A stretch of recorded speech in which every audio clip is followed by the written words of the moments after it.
En esta ocasión nos vamos a referir a los golpes de la cabeza. Forma la mayoría de los tipos de golpes durante la infancia. Se establece que por lo menos uno de cada 10 niños va a sufrir un traumatismo de la cabeza importante durante la infancia. Está influido por varios factores: el control progresivo de la marcha o la carrera de los niños, la relativa desproporción del tamaño de la cabeza en relación con el resto del cuerpo a una menor edad, también por la inquietud o la curiosidad natural del infante. Es más posible que lo definan con más tendencia entre los hombres que entre las mujeres y a una menor edad también. La lesión se ocasiona por el impacto de la cabeza sobre una superficie de consistencia variable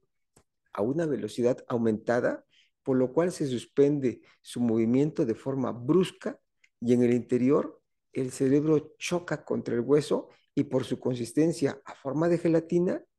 tiene la particularidad de rebotar en el sentido contrario y recibir otro nuevo impacto en la zona opuesta. Como consecuencia del impacto contuso del cerebro contra el cráneo, a nivel celular y químico, se van a liberar diferentes sustancias en el tejido cerebral que causan alteración del equilibrio del agua entre las células, condicionando que una gran cantidad de ellas aumenten de volumen por el descontrol que llegan a tener entonces en el equilibrio del agua. Tomando en cuenta la extensión del daño, el aumento de volumen por esta razón causa mayor presión dentro del espacio limitado, agregando así a continuación disminución en la circulación sanguínea al cerebro para poder realizar sus funciones normales, ya que ahora la sangre ya no va a poder circular en un cerebro que tiene mucha presión por dentro. En la medida del compromiso circulatorio, se pone entonces en riesgo la vitalidad al tejido nervioso y el riesgo de la falla a nivel cerebral. Por otra parte, también se liberan otro tipo de sustancias que van a estimular a las células a entrar a un proceso como de suicidio, que se conoce como apoptosis celular, causando así un daño secundario a la pérdida de estos elementos. Si el daño es importante, habrá posiblemente una rotura que es una laceración del tejido cerebral, con lo que las conexiones neuronales a manera de circuito eléctrico se afectan, causando un deterioro posterior que se va a manifestar como daños secundarios con deficiencias motoras o sensitivas. Estos impactos causados en el tejido del cerebro ocasionan una lesión que de forma inmediata establece como mecanismo de respuesta la inflamación secundaria, con la particularidad que al estar rodeado de tejido óseo, que es el cráneo, el tejido cerebral por dentro empieza a hincharse, desplazándose así entonces por los agujeros disponibles. De ellos, el mayor está en la parte posterior, donde se comunica con el resto de la columna cervical. Y en esta zona está localizado de forma cercana en la parte superior el control respiratorio y de la función cardíaca. El riesgo de un golpe muy intenso en la cabeza es que la reacción inflamatoria que llegue a causar traiga como consecuencia la muerte súbita por la supresión en la irrigación sanguínea a los centros vitales del corazón y del ritmo respiratorio. En cambio, si la intensidad no es tan fuerte, la evolución posterior al golpe puede causar un deterioro progresivo en estas funciones, relacionado con la respuesta inflamatoria que también es progresiva, con riesgo de muerte y cambios variables del estado reactivo o el estado consciente. La evolución es más complicada o rápida si se tiene un sangrado asociado con la inflamación, con lo que de este disminuye el tiempo para asegurar un buen tratamiento y en consecuencia el pronóstico es malo a un plazo muy corto.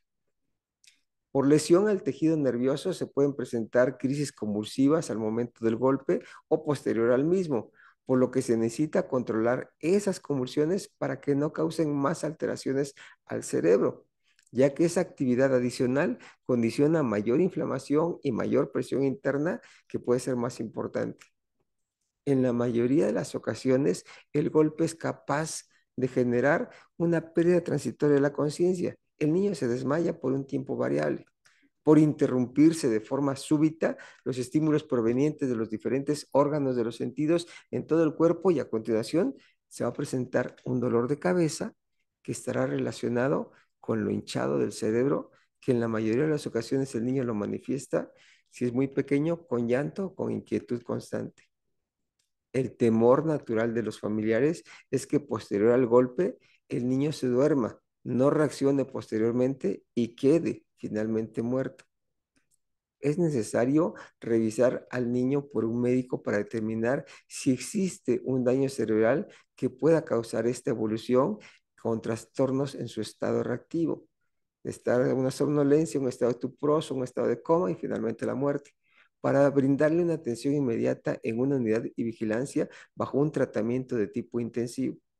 En caso contrario, darle la tranquilidad al familiar y recomendaciones específicas para continuar bien vigilando y comprobar posteriormente su tiempo de observación que no presente otro tipo de manifestaciones específicas. Es importante, de ser posible, tomar nota de las circunstancias que generan el golpe para referirlas bien al médico que va a solicitar estos datos y que él tenga la información suficiente para considerar el daño neurológico. En algunas ocasiones los golpes son como consecuencia de un evento neurológico previo. También se deberá de referir la respuesta inmediata del niño luego del golpe, si lloró mucho o no, si tuvo vómitos, si tuvo desmayo, movimientos anormales de las extremidades, convulsiones o ataques, si su lenguaje o su comportamiento era normal, si la marcha también estaba alterada, si presentaba debilidad en alguna parte de su cuerpo o cualquier otro dato que no sea parte del comportamiento habitual del niño que se le observe siempre. Estos problemas de preferencia deben ser valorados en un servicio de urgencias de un sanatorio particular o bien de alguna institución hospitalaria para asegurar que se disponga de los medios apropiados para la condición especial del niño y en especial en la forma más inmediata, ya que muchos casos que llegan a nivel hospitalario complicados son debidos al exceso de confianza de los familiares que al inicio no lo consideraban tan importante, obviamente. Al momento de ser revisados por el médico, se le identificará si hay un daño importante y de ser necesario, se indicarán los estudios que correspondan. Entre los más frecuentes está la radiografía, que solamente nos va a servir para comprobar si existe alguna alteración de los huesos de la cabeza. La tomografía podrá mostrar segmentos del cerebro variados con cortes milimétricos en oportunidad de poder hallar las alteraciones en los segmentos bien definidos, aunque incluye el riesgo de una exposición a la radiación para el niño. El estudio de resonancia magnética evita y no expone a los niños a esta radiación a su organismo, aunque es un estudio obviamente más costoso. Si el niño es muy pequeño, también se podrá hacer el estudio por medio del ultrasonido. Cada uno de los estudios tendrá su justificación correspondiente y no deberá de retrasarse por el riesgo de evolucionar en el tiempo con sus complicaciones. En el tratamiento posterior al golpe, es muy importante señalar a los familiares que no deben darle medicamentos contra el dolor de cabeza que acusan los niños, ya que bajo esta condición se modificará la forma de poder valorar los eventos secundarios, disfrazados en forma fácil las complicaciones que se están desarrollando y el paciente entonces puede llegar a tener una mala evolución. Estos niños se deben de revisar de forma inmediata posterior al golpe para evaluar su condición particular y de acuerdo con la revisión médica y los estudios de laboratorio o de gabinete, podrá ser vigilado en casa, en el servicio de urgencias o internarlo a un hospital y o si es necesario a la unidad de terapia intensiva si su gravedad lo justifica. En su manejo se va a dar siempre importancia a la presión que se está generando en el interior del cráneo para favorecer que la circulación sanguínea con el aporte del oxígeno y de los nutrientes no lo deterioren una función más. Se tienen que emplear soluciones endovenosas y medicamentos especiales para este propósito. Las intervenciones quirúrgicas se realizarán para liberar la presión interna. La sedación se justifica para evitar que tenga una mayor actividad cerebral y mayor demanda de esos nutrientes.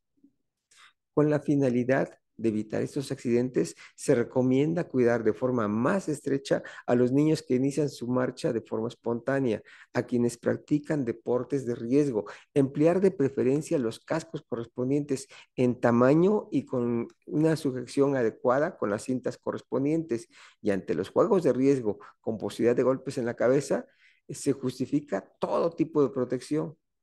Si hay un golpe, se le revisa y no deberá de volverse a exponer a otro golpe o a la posibilidad de otro golpe adicional hasta 2 semanas posteriores de vigilancia.